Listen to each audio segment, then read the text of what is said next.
विद्यार्थियों, इससे पूर्व के वीडियो में हम इरविंग फिशर के मुद्रा के परिमाण सिद्धांत, जिसे कैश ट्रांजैक्शन अप्रोच कहा जाता है, का अध्ययन किया था।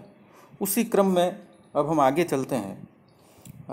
हमने एक संख्यात्मक उदाहरण के द्वारा पिछले वीडियो में फिशर के सिद्धांत को स्पष्ट किया था।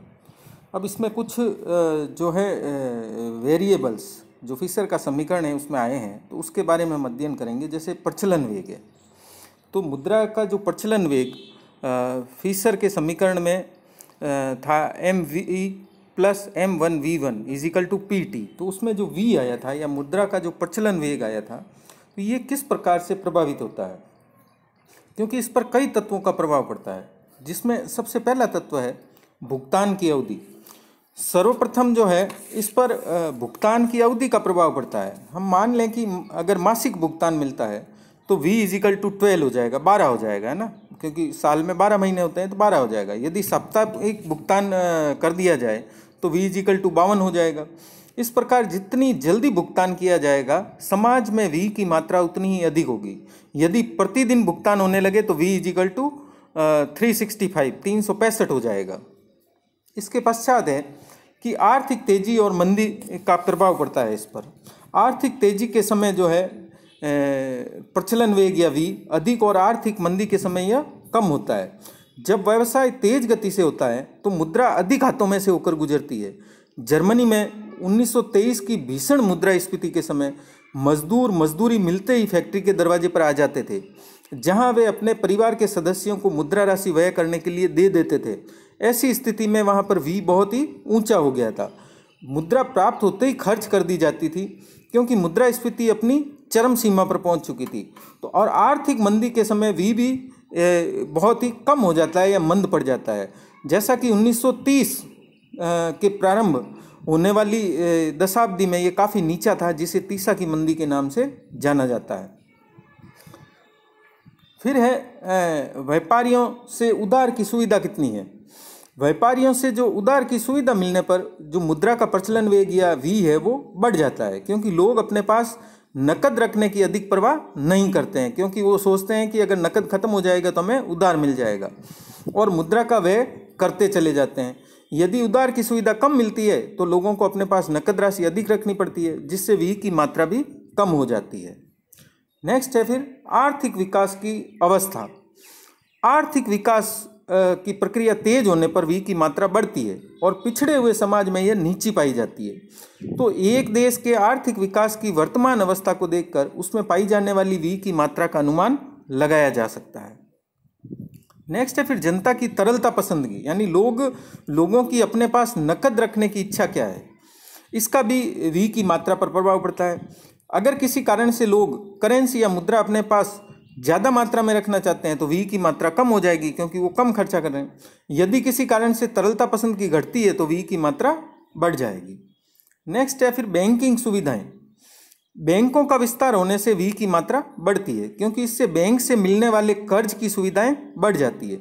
यदि बैंकिंग प्रणाली अधिक कार्यकुशल हो जाती है तो भी v की मात्रा बढ़ती है, क्योंकि बैंक में रुपए शीघ्र एकत्र हो जाते हैं और ये काम में लिए जा सकते हैं। तो बैंकिंग एवं अन्य वित्तीय संस्थाओं का प्रचार प्रसार होने से भी v की मात्रा बढ़ती है। नेक्स्ट है फिर ब्याज की दर। समाज में प्रचलित ब्याज की दर प्रचलन वेग की मात्रा को प्रभावित करती है, लेकिन इसका प्रभाव कई प्रकार का हो सकता है। जैसे ब्याज की दर कम होने पर लोग मुद्रा को अपने पास पड़े रहने दे सकते हैं, जिससे v की मात्रा कम हो सकती है। दूसरा प्रभाव इसके विपरीत भी हो सकता है। कम ब्याज की दर पर प्राय निवेश अधिक होता है, जिससे v की मात्रा बढ़ने की प्रवृत्ति भी पाई जा सकती है। तो इस प्रकार से ब्याज की दर एक प्रकार से मुद्रा के प्रचलन वेग को घटाती है, तो दूसरे प्रकार से बढ़ाती भी है, निवेश के रूप में बढ़ाती है। फिर है मुद्रा की मात्रा। मुद्रा का प्रचलन वेग जो है वो स्वयं मुद्रा की मात्रा पर निर्भर करता है। यदि किसी समय मुद्रा की मात्रा आवश्यकता से कम होती है तो प्रचलन वेग अधिक होता है। इसके विपरीत यदि मुद्रा की मात्रा आवश्यकता से अधिक होती है तो प्रचलन वेग घट जाता है। नेक्स्ट है फिर उपभोग की प्रवृत्ति। यदि उपभोग की प्रवृत्ति अधिक होती है तो मुद्रा का प्रचलन वेग अधिक होता है, और इसके कम होने पर प्रचलन वेग घट जाता है। नेक्स्ट है फिर कीमतों की भावी संभावनाएं। यदि भविष्य में कीमतों के बढ़ने की संभावनाएं होती है तो वी में वृद्धि होती है, क्योंकि लोग खरीद बढ़ा देते हैं। यदि भविष्य में कीमतों के गिरने की आशा होती है तो वर्तमान में वी घट जाता है, क्योंकि लोग अपनी खरीद कम कर देते हैं। इस प्रकार कीमतों के संबंध में भावी प्रत्याशाएं भी वी को प्रभावित करती है।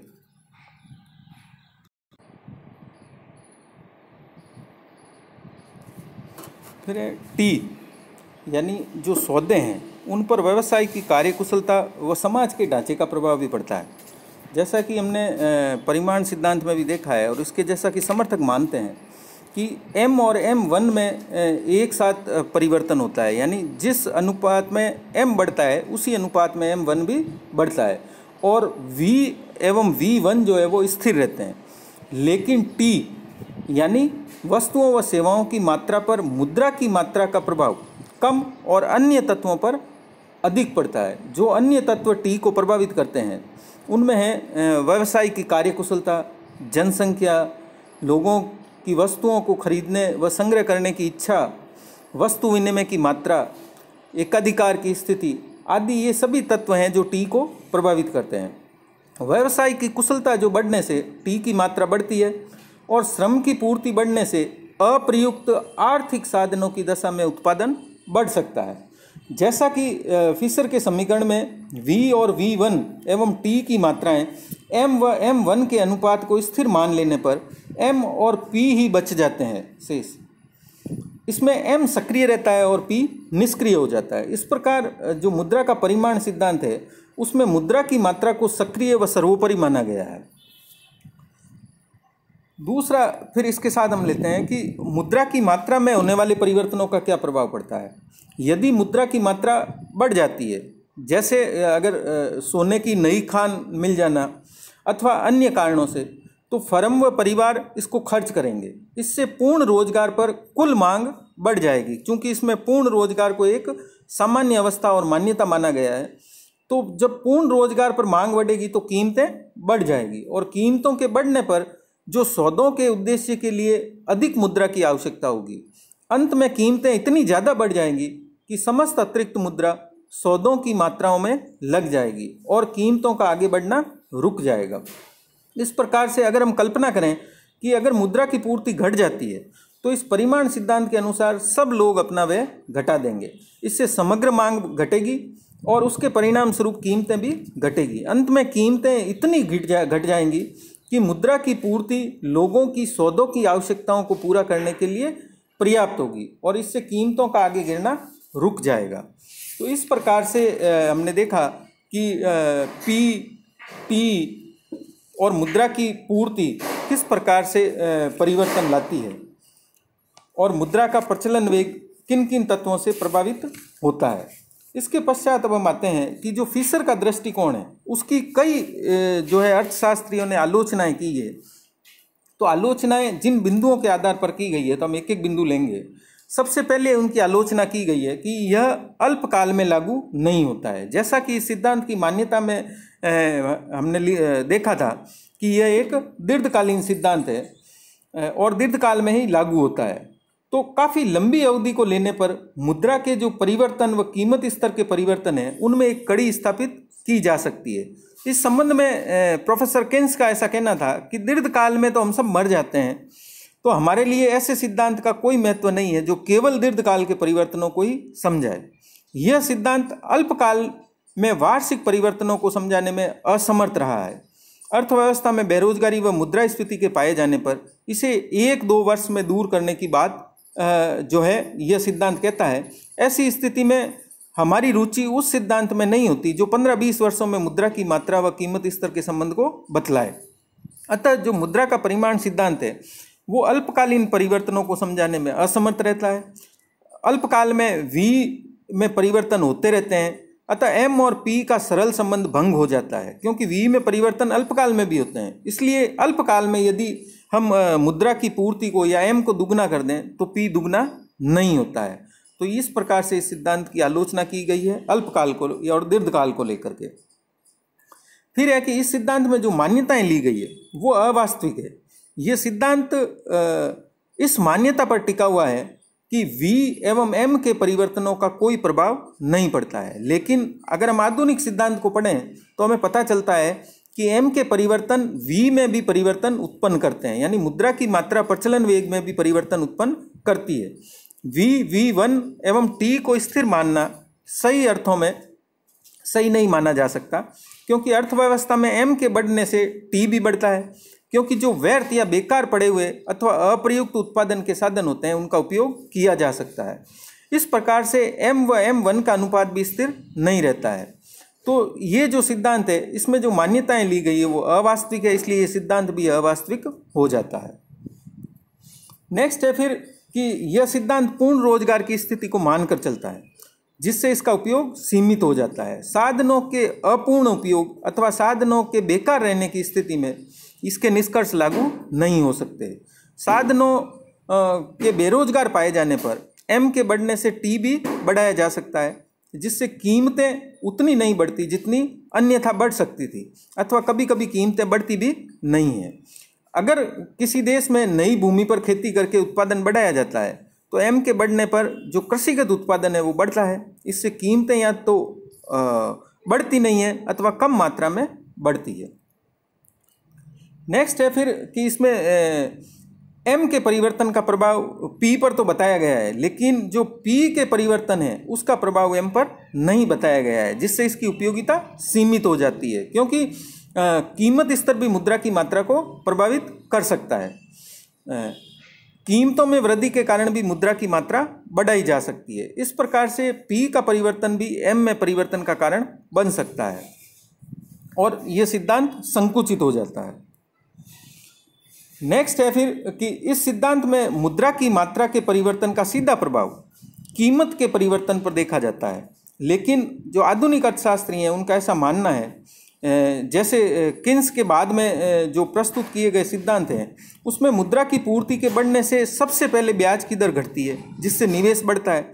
निवेश बढ़ने से उत्पत्ति और आय बढ़ती है। उत्पत्ति का उत्पादन लागत से संबंध होता है और लागत व का कीमतों से। इस प्रकार से किन्स के नए आधुनिक मत में मुद्रा की पूर्ति का अभाव कई घुमावदार रास्तों से होता हुआ कीमतों पर पहुंचता है, जबकि परिमाण सिद्धांत जो है उसमें मुद्रा की मात्रा व कीमतों का प्रत्यक्ष व आनुपातिक संबंध माना गया है, जो व्यवहार में सही नहीं पाया जाता है। नेक्स्ट है फिर जो कीमतों की वृद्धि पर एकाधिकार की दशाएं, लागत वृद्धि के नियम व अन्य कारणों का भी प्रभाव पड़ता है, लेकिन इस सिद्धांत में इन पर कोई ध्यान नहीं दिया गया है। मुद्रा के परिमाण सिद्धांत में मुद्रा के प्रचलन वेग को स्वीकार किया गया है, लेकिन वस्तुओं के प्रचलन वेग यानी velocity of circulation of commodity के प्रभाव को नहीं माना गया है। जिस प्रकार मुद्रा की एक इकाई एक वर्ष में कई हाथों से होकर गुजरती है, उसी प्रकार से वस्तुएं भी उत्पादकों से थोक विक्रेताओं और खुदरा विक्रेताओं से ग्राहकों आदि के हाथों में से गुजरती है। इसलिए वस्तुओं के प्रचलन वेग पर भी विचार किया जाना चाहिए था, जो इस सिद्धांत में नहीं किया गया है। नेक्स्ट है फिर कि एक देश में अन्य वस्तुओं के मूल्यों पर किसी अन्य देश या देशों में प्रचलित मूल्यों का भी प्रभाव पड़ता है, जिसके लिए इस सिद्धांत में कोई स्थान नहीं दिया गया है। जैसा कि हमने पिछले वर्षों में देखा है कि भारत में उर्वरक है, खाद्यान्न है और खनिज तेल है, इनके मूल्यों पर विश्व के बाजारों में जो प्रचलित मूल्य है उनका प्रभाव पड़ता है। तो इस प्रकार से मुद्रास्फीति एक गंभीर किस्म की विश्वव्यापी समस्या बन गई है, जिसका अध्ययन इसके द्वारा नहीं किया जा सकता। नेक्स्ट है फिर कि सामान्य मूल्य स्तर या देश में मूल्य की स्थिति के संग्रह का प्रभाव भी पड़ता है। उत्पादन के बढ़ने पर भी यदि व्यापारी माल का अनुचित रूप से संग्रह करके कृत्रिम अभाव उत्पन्न कर देता है या उसमें सफल हो जाता है तो मूल्य बढ़ जाते हैं। जैसा कि हमने पिछले वर्षों में अनुभव किया है कि माल का संग्रह मुद्रास्फीति व महंगाई का एक प्रबल कारण बन सकता है, लेकिन परिमाण सिद्धांत में इस पर किसी प्रकार की कोई चर्चा नहीं की जाती है। नेक्स्ट फिर है कि फिशर का जो समीकरण है वो एक स्वयं सिद्ध बात है कि मुद्रा की पूर्ति हमेशा मुद्रा की मांग के बराबर होती है। तो ये एक प्रकार का तत्समक है, आइडेंटिटी है, और आइडेंटिटी होने के कारण इसका कोई विशेष महत्व नहीं रह जाता है। तो इस प्रकार से हमने आज मुद्रा के परिमाण सिद्धांत के नकद बकाया दृष्टिकोण के अंतर्गत फिशर के सिद्धांत में प्रचलन वेग को प्रभावित करने वाले तत्वों टी और मुद्रा की पूर्ति किस प्रकार से प्रभावित करती है उनका अध्ययन किया है। और साथ ही हमने देखा है कि किस प्रकार से इस सिद्धांत की आधुनिक अर्थशास्त्रियों द्वारा आलोचना की जाती है।